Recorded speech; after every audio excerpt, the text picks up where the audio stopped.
Good morning, everyone.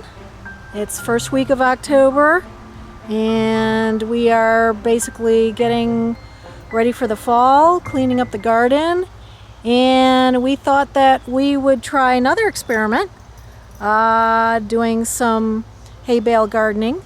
And we've got hay bales, we got straw bales, and we're going to add that to our garden. So if you can see, all right, we've got some raised beds.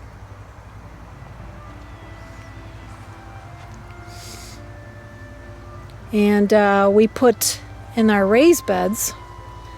Again, these are just with a wooden frame. And you can see that we've got row covers because it's getting really chilly at night.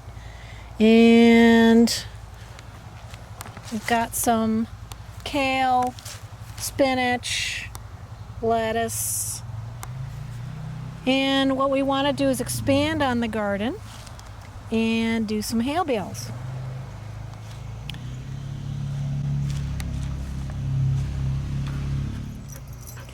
So what we're going to do is we're going to take the bales and put a perimeter of hay bales and straw bales and fill it up with a whole bunch of compost and manure.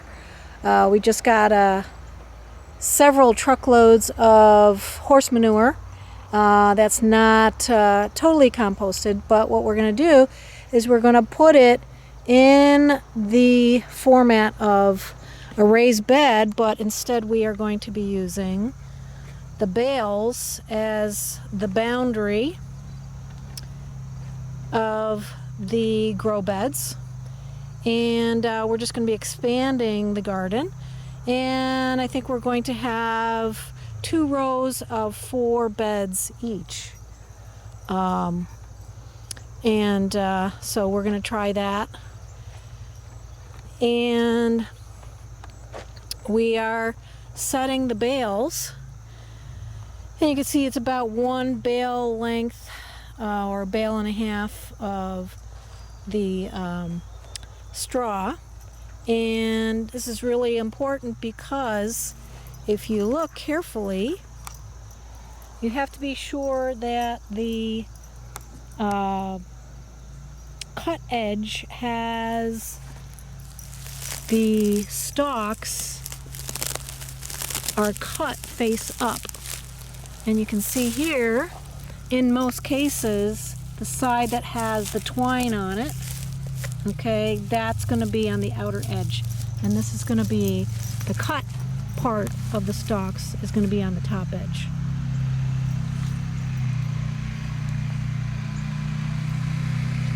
So now what we're going to do is we're going to stake it, because when you fill up the middle with the compost and the manure and the topsoil, it's going to add too much pressure, so you're going to have to stabilize it with stakes. And we've got some fiberglass stakes. We're going to try that first, just to see if that is strong enough. If not, we might have to get some T-poles. All right, we're going to put them in there, and then we're going to fill it up with the compost and the manure.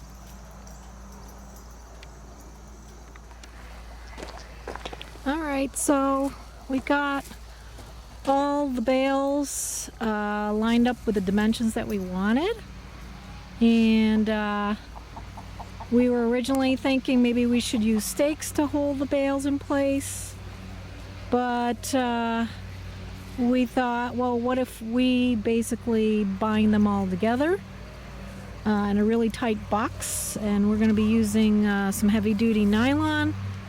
That will be weather resistant, and we'll bind it together, and we're going to be putting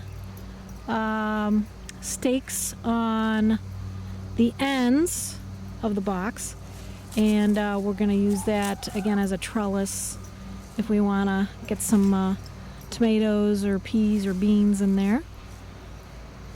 And we are filling them in with horse manure, and this is a second one that we're working on. And we will probably be able to fit 6 of these in the space that we have here. And you can tell that this is really fresh horse manure. You can see the steam still rising from it.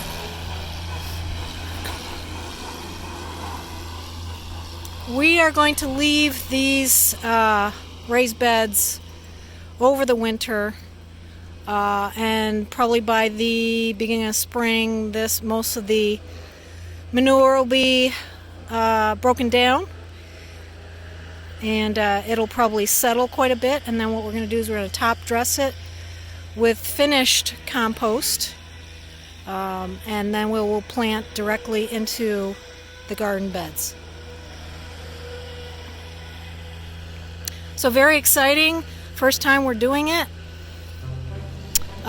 which will also then free up a lot of space, and we're probably going to be doing a lot more corn, and the more delicate type of vegetables we're going to keep in the raised hay bale beds, and also that'll keep the critters from getting into it.